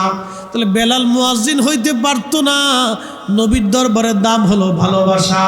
নবীর দরবারের দাম কিন্তু শিক্ষা দীক্ষা 4 পয়সাও দাম নাই, টাকা পয়সারও দাম নাই। নবীর কদমে তার দাম আছে, যে দুনিয়াতে নবী ভালোবাসা যায়। এক কথা কর, যে দুনিয়াতে নবী ভালোবাসা যায় তার কাছে, রসুলের কাছে তার দাম আছে। যে নবী ভালোবাসতে পারে নাই, নবীর দরবারে তার 4 পয়সাও দাম নাই। বিরাট মুফতি না, মুহাদ্দিস না, চ্যান্সেলর না, প্রিন্সিপাল, বিরাট বড় শাইখুল হাদিস না, বক্তা না, তক্তা, চেয়ারম্যান না, মেম্বার, এমপি না, মুসলিম ডিসি না, এসপি না, বিরাট বড় সেনাবাহিনীর প্রধান না, পুলিশ প্রধান, নবীর দরবারে এইগুলো দিয়া নবীর কদমের গোলাম হওয়ার কোনো সুযোগ নাই। কথা কোন ঠিক কিনা? নবীর দরবারে এইগুলো কোনো সুযোগ নাই। কিয়ামতের মাঠে এইগুলো দিয়ে নাজাত পাওয়ার কোনো রাস্তা নাই। আল্লাহর কোরআন বলতেছে, ইন্না আকরামাকুম ইনদাল্লাহি আতকাকুম, নিশ্চয় আল্লাহর কাছে তার দাম আছে। দুনিয়াতে যে আল্লাহর দরবারে তাকওয়াশীল হয়, আল্লাহর দরবারে যে আল্লাহকে বেশি ভয় করে, আল্লাহর কাছে সেই সবচাইতে দামি, সেই সবচাইতে মর্যাদাবান। একবার জোরে বলা যাবে কি সুবহানাল্লাহ? গ্রামের অনেক মুসল্লি আছে, ঠিক মতো সূরা ফাতিহা পড়তে পারে না, কিন্তু আজান দিলে প্রচন্ড শীতের মধ্যে কম্বল, কাঁথা, সিরা কাঁথা ওই কালির তালি দেওয়া কম্বল মোড়া দিয়ে এই মুরব্বী কাঁপতে কাঁপতে কাঁপতে কাঁপতে মসজিদে যে নামাজ পড়ে। কি কথা কন্যা আসে না নাই? কিন্তু সূরাটাও ঠিক মতো পড়তে পারে না, সে নামাজে দাঁড়ায় যায়। আল্লাহ অনেক সময় সূরা কিরাত দেখবে না, আল্লাহ দেখবে মন। আল্লাহ তাকায় বলবো, ও ফেরেশতারা দেখ আমার বান্দা গরিব মানুষ, সিরা কম্বল পেঁচাইয়া ঠান্ডার ভিতরে কাঁপতে কাঁপতে আমার বান্দা সে মসজিদের মধ্যে, এসি ডিসি মসজিদ না, ওই যে কি বলে শীতাতপ নিয়ন্ত্রিত মসজিদ না, আর টাইলস মাইলস করে কার্পেট টাইপের লাগানো না, আমার বান্দার মসজিদটা কাঁচা, খেজুরের মাদুর লাগানো, ঠান্ডার ভিতরে কাঁপতে কাঁপতে বান্দা আমার সেজদা দেয়। ফেরেশতারা রে তোরা সাক্ষী থাক, আমার বৃদ্ধ বান্দার জীবনের গুনাহগুলি আমি আল্লাহ মাফ করে দিলাম। তাহলে দাম কিসের? ভালোবাসা। কিসের দাম? ভালোবাসার দাম, মোহাব্বতের দাম, মোহাব্বতের দাম। এই জন্য বিকলবিন সালিম, আত্মাকে পরিশুদ্ধ করতে হবে। আল্লাহ রাসূল বলেন, হে আমার উম্মত, তোমাদের শরীরের ভিতরে একটা গোশত খণ্ড আছে, এই গোশত খণ্ড যদি নাপাক হয় সমস্ত শরীর নাপাক হয়ে যায়। এই গোশত খণ্ড যদি অপবিত্র হয় সমস্ত শরীর অপবিত্র হয়ে যায়। আলা ওয়াহিয়াল কলব, সাবধান, সেটা তোমার অন্তঃকরণ। যদি অহংকার এসে যায় তাহলে সর্বনাশ। ফরিদি সাহেব বিরাট বড় বক্তা, অনেক বড় জনপ্রিয়তা, আমার অহংকার এসে গেছে। আল্লাহর কসম করে বলি, সারা জীবনের বক্তব্য এক নিমিষেই সর্বনাশ হয়ে যাবে। কি কথা বলেন, ঠিক কিনা? আচ্ছা, আমার পীরে কোনোদিন অহংকার করতে দেখছেন? হ্যাঁ, আহা, কোনোদিন অহংকার করতে কেউ দেখেনি। এত মানুষ হুজুরের মুরিদ ছিল, কোটি কোটি টাকার মালিক, টাকার কোনো অভাব নাই, বিরাট ক্ষমতার মালিক, হুজুরের মুরিদ ছিল। হুজুরের তো অহংকার বেশি হওয়ার কথা। হুজুরের পায়ে কত মানুষ যে চুমা দিছে না, হাতে পায়ে চুমা দিত। কেন? তিনি আল্লাহর ওলি। তো হুজুর তো অহংকার আসার কথা ছিল, কিন্তু না, হুজুর সবার সাথে একটা সুন্দর আচরণ করতেন। বাবা খাইছেন, খানা খেয়ে আসেন, এই যে একটা চরম সুন্দর ব্যবহার। ছোট বড়, ধনী দরিদ্র, গরিব মিসকিন, যার কাছে সবার সমান অধিকার ছিল। কোটি টাকার মুরিদ ব্রিফকেস ভরে টাকা দিলে হুজুর কইছে না তার ভিআইপিতে নিয়ে খাওয়ার? এ কথা হুজুর জীবনে কোনোদিন কইছে না। এ কথা কন না কেন? এ কথা কইছে? এ কথা কয় না। বেইনসাফ হুজুরের কাছে ছিল না, বেইনসাফ হুজুরের কাছে ছিল না। এ কথা কোনোদিন কয় নাই যে বাবা এ কোটি টাকার মালিক, এটা নিয়ে খুব ভিআইপিতে খুব কায়দা মতো খাওয়াই দেন, যাতে পরের তারিখ আর এক ব্রিফকেস নিয়ে আসে। কেন? হুজুর দুনিয়ার টাকার মুখাপেক্ষী ছিলেন না, হুজুর একজনের মুখাপেক্ষী, তিনি আল্লাহ। কথা কন ঠিক কিনা? বিকলবিন সালিম, আত্মাকে পরিশুদ্ধ করতে হবে। প্রিয় ভাইরা আমার, এরা দুনিয়ার কোন হালাল সালের মুখাপেক্ষী না, দুনিয়ার কোন সম্পদের মুখাপেক্ষী ওলিরা ছিলেন না। বাইজিদ বুস্তামি রহমাতুল্লাহ আলাইহি, উনি বোস্তাম নগরে যাচ্ছেন, বোস্তাম নগরে যাবেন, এত বড় ওলি আল্লাহ আসতেছে। এই কথা শোনার পরে বোস্তাম নগরের মানুষ রাস্তার দুই পাশে দাঁড়াইয়া আহলান সাহলান দেওয়ার জন্য বাইজিদ বুস্তামির জন্য দাঁড়াই রয়েছে। বিরাট বড় লাইন। আল্লাহর ওলি বাইজিদ বুস্তামের খাদেম দুইজন হাইটা হাইটা আসে। আল্লাহর ওলি বাইজিদ বুস্তামি খাদেম রে ডাক দেয়া বলল, খাদেম রে, সর্বনাশ, এত মানুষ আমারে নারে তকবির দিয়ে স্লোগান দিয়ে আমারে ফুলের মালা টালা দিয়ে ফুল টুল দিয়ে বরণ করবে। আমার যদি অহংকার আসে, আমি বাইজিদের সারা জীবনের আমল শেষ হয়ে যাবে। খাদেম রে, এই মানুষগুলি এগেরে তাড়ানো যায় কেমনে? তোর থলের মধ্যে রুটি আছে নাকি? বলে হ্যাঁ রুটি আছে। তখন রমজান মাস, দুপুর বেলা, দিনের বেলা। খাদেমের রুটি, বুকসার থেকে রুটি বার করে বাইজিদ বুস্তামি রুটি খায় আর হাঁটে, রুটি খায় আর হাঁটে। এখন যারা আহলান সাহলান দেওয়ার জন্য দাঁড়াইছে, এরা কয় দেখছো কত বড় ভণ্ড, রোজার দিনে রুটি খায়, আবার ওলি আল্লাহ হয় কেমনে রে? তো শয়তান। কথা বুঝেন না? না, বাইজিদ বুস্তামি বস্তামে যাইতেছে, তো হাজার হাজার মানুষ রাস্তার পাশে আহলান সাহলান দেওয়ার জন্য দাঁড়াইছে।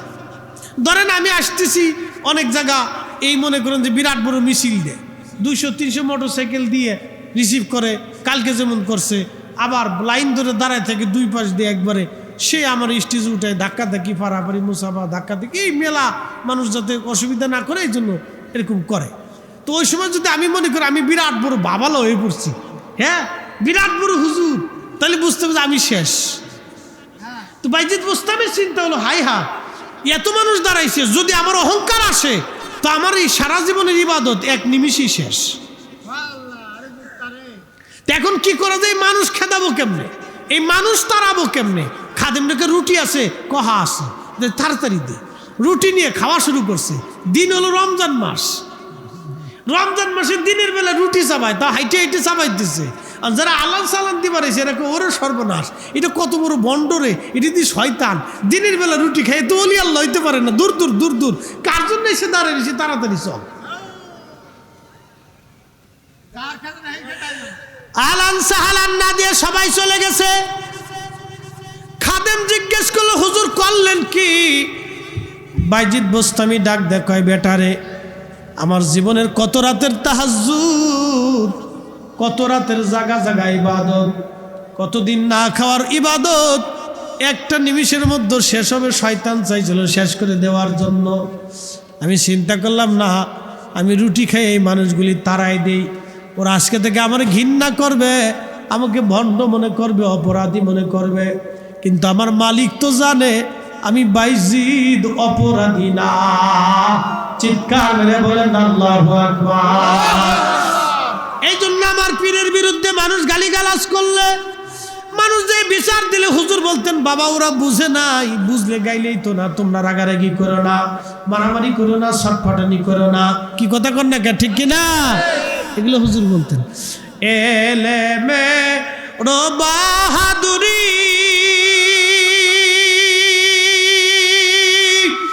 ধনের গৌরব দাও সারি, কামেলের পদ তলে জীবনটুকু দাও ঢালি। এশকের গভীর তথ্য যদি রে জানিতে চাও, কামেলের পদ তলে নেশার হইয়া যাও। দেখ না ফরিদ করিল দান, অমূল্য চক্ষুরতন, ইব্রাহিম সারিয়া দিল মহামূল্য সিংহাসন। ওরে ইব্রাহিম সারিয়া দিল মহামূল্য সিংহাসন। আল্লাহুম্মা সাল্লি আলা, হ্যাঁ জবান খুলে।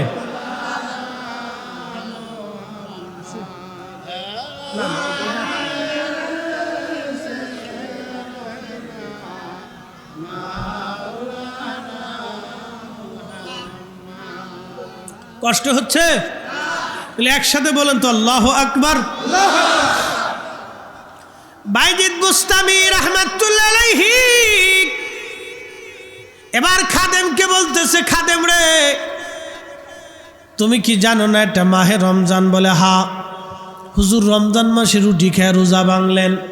কে বাবা আমি শরীয়তের খেলাপ করি নাই, সফর অবস্থায় মুসাফির অবস্থায় রমজান মাসে রোজা ভাঙ্গা যায়, আমরা তো মুসাফির, রোজা ভাঙতে পারবো, আল্লাহর শরীয়তে আইন দিছে, শরীয়তে আইন দিছে বিধায় আমি রোজা ভাঙছি, আমি রোজাও ভাঙলাম আর মুসল্লিদেরকে তাড়াইয়াও দিলাম। বাজানো দুনিয়াটা অহংকারের জায়গা না, অলি যারা তারা অহংকার করে নাই। আমার পীরের বাড়ি এত খাবার, এত ধন, এত সম্পদ, আমার পীর কোনোদিন অহংকার করে নাই। আমার পীর এইগুলির মুখাপেক্ষী ছিলেন না, এইগুলি অর্থ সম্পদের দিকে আমার হুজুর তাকাইতেন না। আপনাদের টাকা পয়সার দিকে হুজুর মুহতাজ ছিলেন না, হুজুর কেবলা আল্লাহর প্রতি মুহতাজ ছিলেন। কথা বলেন ঠিক কিনা? ও মা বোনেরা, নার্সেরেলবাসী, ফরিদপুরবাসী, মাইকের আওয়াজ যত দূরে যায় বাজান খুব মনোযোগ দেন। ওই হাজিদের কথা বলছিলাম, 2 হাজি বাংলাদেশে কান্দে, 2 আপন ভাই কান্দার বলে, হাজি সাহেবরা আমরা মক্কায় গেলাম, মদিনায় গেলাম, কিন্তু মক্কা মদিনা দেখার সুযোগ হইল না। কারণ কি জানেন নি? আমাদের টাকা পয়সার কোনো অভাব নাই, বাড়ি গাড়িরও কোনো অভাব নাই, কোটি কোটি টাকা আমাদের 2 ভাইয়ের, কিন্তু আমরা আব্বা আম্মা বৃদ্ধাশ্রমে ছিল, আব্বা আম্মারে বৃদ্ধাশ্রমে রাখছিলাম, আমাদের ঘরে বাবা মার জায়গা হয় নাই। আজকে বুঝছি আল্লাহ মক্কা মদিনা দেখাইলো না কেন? বাবা মার বৃদ্ধাশ্রমে কষ্ট দিছিলাম, আল্লাহ তার ঘর আমাদেরকে দেখার সুযোগ দেয় নাই। এই বিরাট বড় অপরাধ করছি, এই অপরাধের কোনো ক্ষমা নাই। সহিহ বুখারীতে আল্লাহর নবী একটা ঘটনা লেখেন।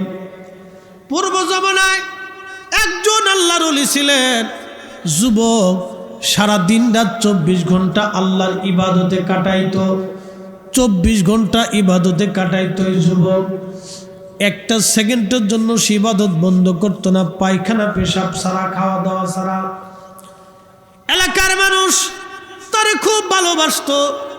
গ্রামের পাশে একটা এলাকায় তার জন্য একটা খানকা বানায় দিল। ওই খানকার ভিতরে ওই যুবক ইবাদতে রত থাকতো। বনি ইসরাইলের একজন যুবক 24 ঘন্টা আল্লাহর ইবাদতে কাটায়, 24 ঘন্টা ইবাদতে কাটায়।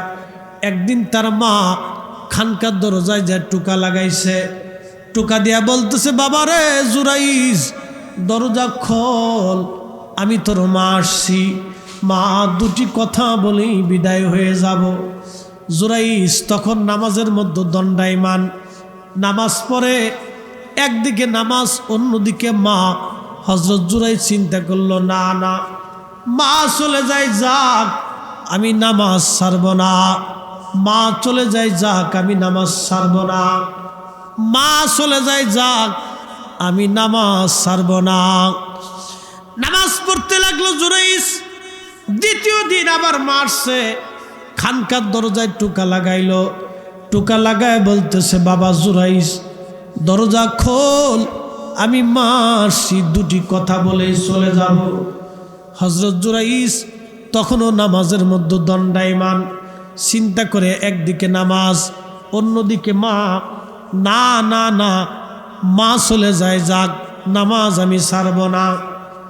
তৃতীয় দিন আবার মা আসছে, খানকার দরজায় টুকা লাগাইলো, টুকা লাগায় বলে, জুরাইজ দরজা খোল, আমি তোর মা আসছি, মা 2টি কথা বলে চলে যাব। আল্লাহর নবী বলতেছিলেন, উম্মতরা রে, তৃতীয় দিন জুরাইজ নামাজে দণ্ডায়মান, মা ডাকে, কিন্তু জুরাইজ ডাক দিয়া কয়, না না, মা চলে যায় যাক, আমি আজ নামাজ ছাড়ব না। জুরাইজ নামাজ পড়তে লাগছে। তৃতীয় দিন মা খানকার দরজার সামনে হাত বাড়ায় বলে, রাব আল্লাহ, আজকে 3 দিন ধরে আমি আমার কলিজার টুকরা সন্তান জুরাইজকে ডাকতেছি। আমি মা তারে 2 বছর দুধ পান করাইছি, পেটের মধ্যে আমি তারে রাখছি। কত রজনী মা আমি ঘুমাইতে পারি না, আমার সন্তানের পায়ের আঘাতে। ও হাত দিয়ে আঘাত করছে, আমি আমার ঘুম ভেঙে গেছে। খাইতে বসছি, সন্তান পেশাব করে দিয়ে আমার খাবার নষ্ট করে ফেলছে। আমি মা ঘুমাইছি, পেশাব করে দিয়ে আমার ভিজাই দিছে। আমি মা কষ্ট পাই নাই। ওরে আমি শুকনা কাপড় দিয়ে জড়াইয়া ভিজার মধ্যে আমি মা সারা রাত পার করে দিছি। আমি মাস করে 3 দিন ধরে ডাকলাম, আমার জুরাইজ খালি নামাজ পড়ে, আমার ডাকে সাড়া দিল না। আল্লাহ তুমি তো জানো, আমি মা 3 দিন ধরে তারে ডাকছি। আল্লাহ আমি জানি আমার জুরাইজ বড় পরহেজগার, আমার জুরাইজ বড় নামাজি, ওগো রব্বুল আলামিন, আমি মা হয়ে ওরা ডাকলাম, কিন্তু আমার জুরাইজ আমার ডাকে সাড়া দেয় নাই, আমার হাজত সে পুরা করে নাই, আমার অভাব আমার কষ্ট সে বুঝে নাই। রব্বুল আলামিন, আমার জুরাইজ অনেক বড় আবেদ, কিন্তু আমি মার খেদমত করল না। আল্লাহ আল্লাহ, আমি মা হয়ে ওর জন্য বদদুয়া করে গেলাম। আমার জুরাইজ যত বড় অলি হোক, যত বড় বুজুর্গ হোক, দুনিয়ার ভিতর থেকে কোনো জেনাকারিনী, কোনো আপনার ওই কি বলে বেহায়া নারীর অপবাদ না দিবাইয়া আমার জুরাইজের মৃত্যু কিন্তু তুমি দিও না আল্লাহ। মরার আগে ওরে দুনিয়ার কোনো জেনাকারিনী এক খারাপ মহিলার অপবাদ দিয়ে অপমান অপদস্থ করে তার মৌত দিও। এই দোয়া করে মা বদদুয়া করে চলে গেছে। নবী আমার দিকে বলে, সাহাবীরা রে, ছেলের বিরুদ্ধে মায়ের বদদুয়া আল্লাহর দরবারের সাথে সাথে কবুল হয়ে গেল। নরসেনেলবাসীর মা বোনেরা রে, আপনার দ্বারা কোনো শ্বশুর শাশুড়ি যেন ব্যথা না পায় রে মা, ব্যথা না পায় রে বোন, কপাল কিন্তু পুড়িয়া যাবে। এই পুরা কপাল আর কোনোদিন জোড়া লাগবে না। এ কথা কোন ঠিক কিনা? এই পুরা বিশ্ব নবী মুস্তাফা, উলকাদমে মুস্তাফা, বিশ্ব অলি ফরিদপুরি এলাকাবাসীর আগমন, জহুরুল ইসলাম ফরিদির আগমন, এলাকাবাসীর জলসা। কষ্ট হচ্ছে? অসুবিধা লাগতেছে? ঘুমাইছে? এই আপনারা গ্রামের মানুষ, সারাদিন পরিশ্রম করে, এই জন্য আমি কিছু আমার তাড়াতাড়ি দেন।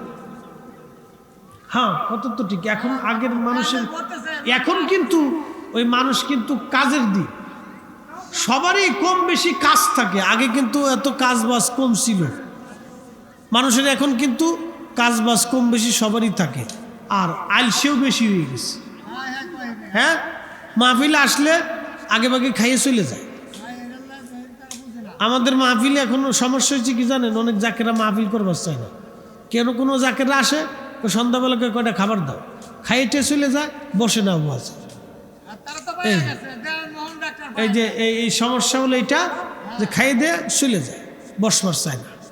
এই একটা বড় প্রবলেমের জন্য অনেকেই মাহফিল বন্ধ করে দিচ্ছে। দূর, তারা বসে না চলে যায়, তাহলে আর দিতাম না। এরকম অনেক মাহফিল নষ্ট হয়ে গেছে। এই জন্য আমাদের মাহফিলে আসতে হবে। তবে আমাদের এক কাজ হলো, 12টার ভিতরে হুজুর কেবলা বলছে সাইরি দিয়ে কমপ্লিট করে দিবে। হ্যাঁ, বেশি রাত করাও যাবে না। 12টার ভিতরে একটা সীমাবদ্ধতা আমাদের আছে, হুজুর কেবলার একটা নির্দেশনা আছে। এই জন্য আমাদের এই কাজ এই ভিতরেই কমপ্লিট করতে হবে। প্রিয় বন্ধুগণ, খুব মনোযোগ দেন। ও বাবাজি, মনোযোগ দেন। হযরত জুরাইজ রাহমাতুল্লাহি আলাইহি তখন কিন্তু তিনি জানেন না যে মা বদদুয়া করে দিয়ে চলে গেছে, সর্বনাশ হয়ে গেছে। হে মা বোনেরা, মনোযোগ দেন। আপনার কর্মকাণ্ডে আপনার শ্বশুর শাশুড়ির যেন এমন কোনো ব্যথা না পায়, যে ব্যথায় একবার যদি বদদুয়া দেয় কপাল পুড়বে, কপাল আর কোনোদিন জোড়া লাগবে না। কথা বলেন ঠিক কিনা? আল্লাহ বলেন, ইম্মা ইয়াবলুগান্না ইনদাকাল কিবারা আহাদুহুমা আও কিলাহুমা ফালা তাকুল লাহুমা উফিন ওয়ালা তানহারহুমা ওয়া কুল লাহুমা কওলান কারীমা واخفض لهما جناح الذل من الرحمة وقل رب ارحمهما كما ربياني صغيرا। আমার সাথে সবাই পড়েন, রব্বির হামহুমা কামা রব্বায়ানি সগীরা। আল্লাহর কোরআন বলে, ইম্মা ইয়াবলুগান্না ইনদাকাল কিবার, ও আমার বান্দারা, বাবা মা যদি বুড়া হয়ে যায়, আব্বা আম্মা যদি বুড়া হয়ে যায়, বুড়া হয়ে যাওয়ার পরে তুমি তার সাথে এমন আচরণ করো, এত নরম ভাষায় কথা বলো যাতে সে উহু শব্দটা কইরা না বসে। তুমি এত সফট ব্যবহার করবা, এত নরম তুমি আচরণ করবা বান্দা, তোমার আচরণে তোমার আব্বা আম্মা যেন উহু শব্দটা করে না বসে। কেন আল্লাহ বুড়ার কথা বলল? বাবা যখন অন্ধ হয়ে যায় তখন বাবা কিছু খাইতে চাইলে, অনেক ছেলেরা কয় বাবা বুড়ো হয়ে গেছে, কানা হয়ে গেছে, এখনো কানার খাইতে মন চায়। অনেক ছেলেরা এরকম বলে বুড়া হয়ে গেছে, মরার বয়স হয়ে গেছে, খালি এটা খেটার সাথে খাইতে মন চায়। এরকম করে যে ছেলেরা বাবা মার সাথে ব্যবহার করে, আমি মনে করি ও শুয়োরের চাইতে নিকৃষ্ট। কথা বলেন ঠিক কিনা? ও মানুষ হইতে পারে নাই, ও শুয়োরের চাইতে নিকৃষ্ট। ওটা খেদান, এটা শয়তান, এটা নষ্ট করার জন্য বহু চেষ্টা করতেছে। কারণ এই ওয়াজ শুনে যদি কেউ একবার বাড়ি আমল নিয়ে যায়, শয়তানের সর্বনাশ। কি কথা কন না কেন?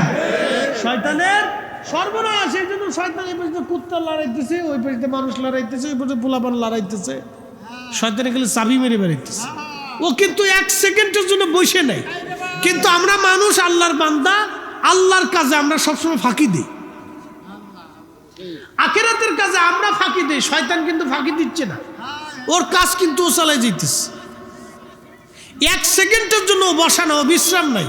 ও জানে যে আমার এই কাজে কোনো বেনিফিট নেই, আমার কোনো আখিরাতে কোনো সম্বল নাই, জাহান্নাম ছাড়া আমার কোনো রাস্তা নেই, তারপরেও শয়তানি করতেছে। ইমানদার জানে যে আমি ভালো কাজ করে গেলে আখিরাতে আল্লাহ আমার জান্নাত দিবে, তারপরেও সে আলসেমি করতেছে। এই জন্য আল্লাহ বলছে ইন্নাহু লাকুম আদুব্বুম মুবিন। শয়তান কিন্তু তোমার প্রকাশ্য দুশমন। ও কিন্তু চাবে তোমার মাহফিলতে উঠাই নিয়ে যাওয়ার জন্য, ও চাবে মসজিদ থেকে বের করে নিয়ে যাওয়ার জন্য, ও চাবে ওলি আল্লাহ থেকে জুদা করার জন্য, ও চাবে দুয়ার থেকে জুদা করার জন্য, ও চাবে মিলাদ দুরুদ থেকে জুদা করার জন্য। আমরা জুদা হওয়া যাবে না, এ কথা বলেন ঠিক কিনা? শয়তান চাবে জুদা করার জন্য, কিন্তু আমাদের জুদা হওয়া যাবে যাবে না, এটা চালু রাখতে হবে। প্রিয় মুসলমান, খুব মনোযোগ দিয়ে, বুড়া হইলে আল্লাহ কেন এই কথা বললেন? অনেক সন্তান বৃদ্ধ বাবা মার সাথে খারাপ আচরণ করে। কয়দিন আগে দেখলেন